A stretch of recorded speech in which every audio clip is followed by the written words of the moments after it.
Dare 2026।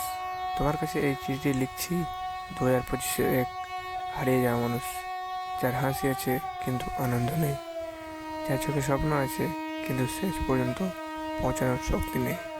তুমি জানো 2026 গত 2টা বছর একটাও রাত শান্তিতে ঘুমায়নি।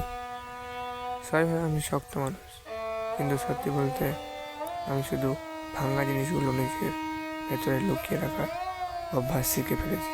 আমি না চাইতেও বদলে গেছি।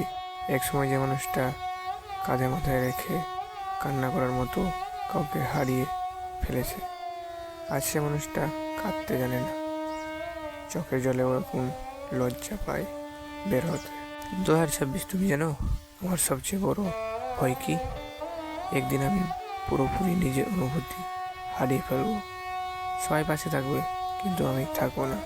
কত স্বপ্ন ছিল, কত আশা ছিল, কিন্তু সেই সব স্বপ্নের উপর এত ধুলো জমে গেছে সে মনে হয় সব ভুলে গেছি। যাকে সবচেয়ে বেশি মনে পড়ে সে তো আগেই চলে গেছে। কেউ ধরে রাখলো না আমাকে, হয়তো আমি ধরে রাখার মতো মানুষই ছিলাম না।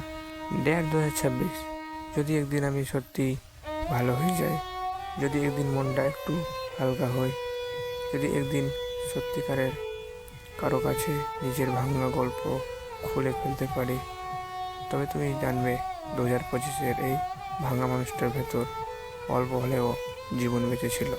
আর যদি কখনো আমাকে দেখতে পাও শক্ত নীরব হয়ে দূরে, তাহলে বুঝে নিও আমি অনেক কিছু হারিয়ে ফেলেছি, নিজেকে টিকিয়ে রাখার অভিনয় শিখে গেছি।